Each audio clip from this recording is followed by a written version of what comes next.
Hello friends, मैं रोहित गुप्ता, आपका दोस्त, आपका काउंसलर।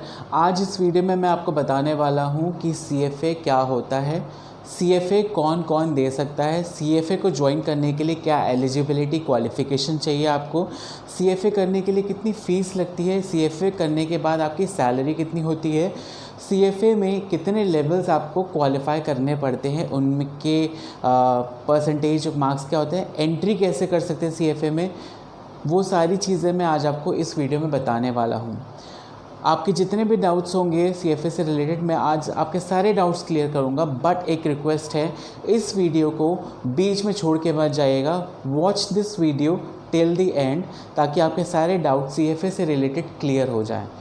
बट मैं रिक्वेस्ट करता हूँ आपसे कि जो मेरा चैनल पहली बार देख रहे हैं उनको वो मेरे चैनल को सब्सक्राइब करें, बेल आइकन को हिट करें, ताकि आगे जो भी वीडियोस मैं अपलोड करूँगा पहली बार में ही आपको वो नोटिफिकेशंस मिल जाए, आप ही फर्स्ट टाइम यूज़र बने उस पर्टिकुलर वीडियो के। और क्योंकि दोस्तों हम बात करते हैं कि CFA होता क्या है। CFA एक पॉपुलर सर्टिफिकेशन है जो 146 कंट्रीज़ में एक्सेप्टेड है। इसमें 3 लेवल्स होते हैं, लेवल 1, लेवल 2, लेवल 3। ये 3 लेवल्स अगर आप क्वालिफाई कर लेते हो तो you become the charter of financial analyst. एक चार्टर बन जाते, चार्टर सर्टिफिकेशन आपको दे दिया जाता है। अगर आपको इन्वेस्टमेंट में, स्टॉक मार्केट में, क्रेडिट एनालिसिस में करियर बनाना है तो ये फील्ड आपके लिए बहुत ही अच्छी है, आपको इसी फील्ड को चुनना चाहिए। तो आइए अब बात करते हैं। जो लेवल 1, लेवल 2, लेवल 3 है, ये बहुत डिटेल में है। अब डिटेल में मैं आपको बताऊंगा कि लेवल 1 में क्या होता है, लेवल 1, लेवल 2, लेवल 3 में आपको इन्वेस्टमेंट पढ़ाते हैं, आपको वैल्यूएशन के बारे में पढ़ाया जाता है, आपको पोर्टफोलियो मैनेजमेंट के बारे में पढ़ाया जाता है। अगर आपको बहुत ज़्यादा इंटरेस्ट है CFA करने में तो आपको खुद अमेरिका की, USA की वेबसाइट में जाके www.cfainstitute.org पे जाके आपको रजिस्टर करना पड़ेगा CFA प्रोग्राम के लिए, CFA सर्टिफिकेशन प्रोग्राम के लिए। अगर इसकी क्रेडिबिलिटी की बात करी जाए तो क्रेडिबिलिटी की बात यह है कि ये 146 कंट्रीज़ में ये प्रोग्राम एक्सेप्टेड है। डायरेक्टली ये प्रोग्राम USA से करा जाता है। इसकी इंडिया में कोई भी ऑफिस नहीं है, इसका कोई भी यहाँ पे ब्रांच नहीं है, जो यहाँ पे कोई गवर्निंग बॉडी नहीं है। आपको जो रजिस्ट्रेशन करना पड़ेगा इसकी वेबसाइट पे जाके करना पड़ेगा और वहीं से ही पूरा लिंक होता है अमेरिका से, USA। दोस्तों अब बात करते हैं उसकी एलिजिबिलिटी की, कि एलिजिबिलिटी क्या होती है। CFA प्रोग्राम में एंटर करने के लिए, रजिस्टर करने के लिए कितनी एलिजिबिलिटी होनी चाहिए। जो इसमें मोस्ट इम्पॉर्टेंट एलिजिबिलिटी है वो ये है कि आप जब भी CFA इंस्टीट्यूट की वेबसाइट में रजिस्टर करते हैं तो आपके पास आपका खुद का पासपोर्ट होना चाहिए। अगर आप चाह रहे हैं कि आप CFA प्रोग्राम करें तो आपको अपना पासपोर्ट बनवा लेना चाहिए। दूसरी ये कि आप जब भी फाइनल ईयर के ग्रेजुएशन में होंगे तो you can go register for level 1 programme. जब आप कंप्लीट कर रहे होंगे बैचलर्स डिग्री पूरी, तब आप लेवल 2 प्रोग्राम कर सकते हैं। यानी कि लास्ट ईयर बैचलर में आप फर्स्ट लेवल पे आप एंटर कर सकते हैं, लेकिन जब आपका कंप्लीट हो जाएगा bachelors, then only you can give your level 2 exam, then you can go for level 2 certification. और इसमें कोई ऐसा कोई क्राइटेरिया नहीं है कि आप साइंस स्टूडेंट हो, आप कॉमर्स स्टूडेंट हो, आप आर्ट साइड स्टूडेंट हो, किसी भी स्ट्रीम के आप स्टूडेंट हो, you can go for CFA programme, CFA certification programme आप जा सकते हो। नो मैटर कि आप MBA हो, आप इंजीनियर हो, आप CA हो, आप CS हो, कोई भी हो, you can do the CFA certification programme. एक और कंडीशन होती है, जब भी आप CFA प्रोग्राम रजिस्टर करते हो तो आपके पास एक इंटरनेशनल क्रेडिट कार्ड होना चाहिए जिसकी लिमिट 1 लाख रुपए होनी चाहिए। तो ये थी हमारा एलिजिबिलिटी पार्ट, जो कि कुछ खास नहीं था, बस आपका क्रेडिट कार्ड होना चाहिए, आपके पास पासपोर्ट होना चाहिए और नॉर्मल 12th पास होने चाहिए आप। उसमें कोई परसेंटेज क्राइटेरिया नहीं कि आपको इतने परसेंटेज मार्क्स होने चाहिए। So these were the eligibility for CFA, right ना। अब हम बात करते हैं डिटेल में about different levels in CFA programme, level 1, level 2, level 3। करते हैं लेवल 1 की। तो लेवल 1 में आपको बेसिक नॉलेज दी जाती है to focus on simple analysis of investment tools, ये नॉलेज दी जाती है आपको। इसमें जो क्वेश्चंस आते हैं वो आते हैं 240 क्वेश्चंस आते हैं इसमें, विद MCQ टाइप।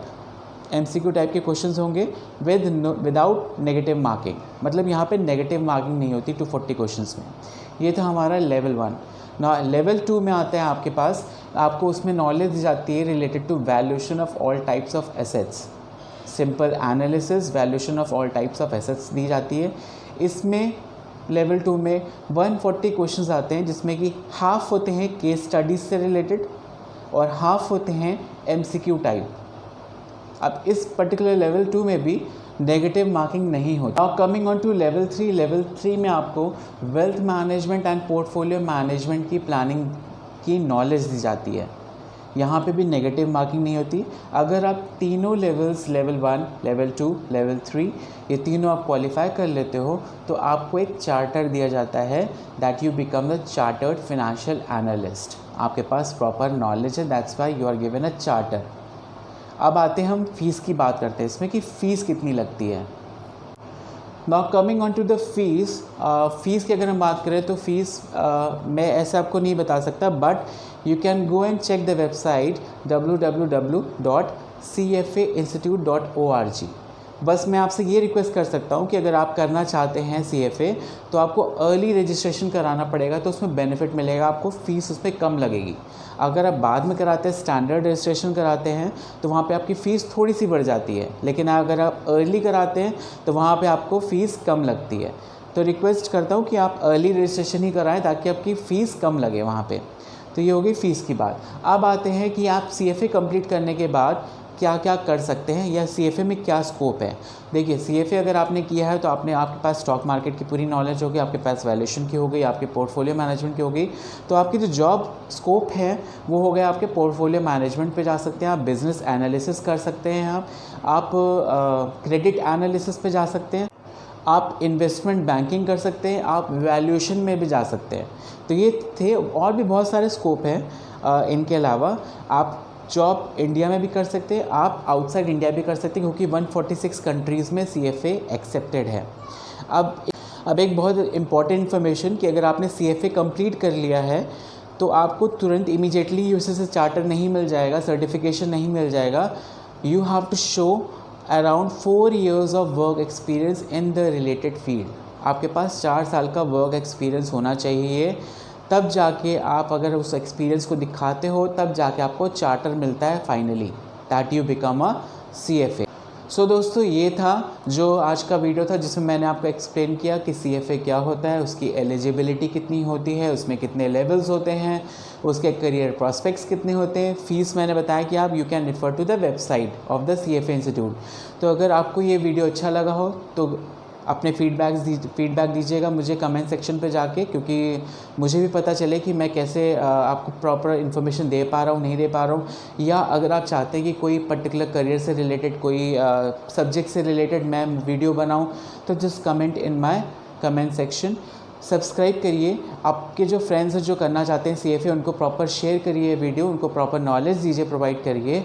अच्छा लगे तो बेल आइकन को हिट करिए, ताकि फ्यूचर में इससे रिलेटेड जो भी वीडियोस होंगे, मोटिवेशन, एजुकेशन, करियर काउंसलिंग से रिलेटेड, लाइफस्टाइल, फैशन से रिलेटेड, वो आपको पहले नोटिफाई कर दिए जाएंगे। तो till then, have a nice day, thank you for watching.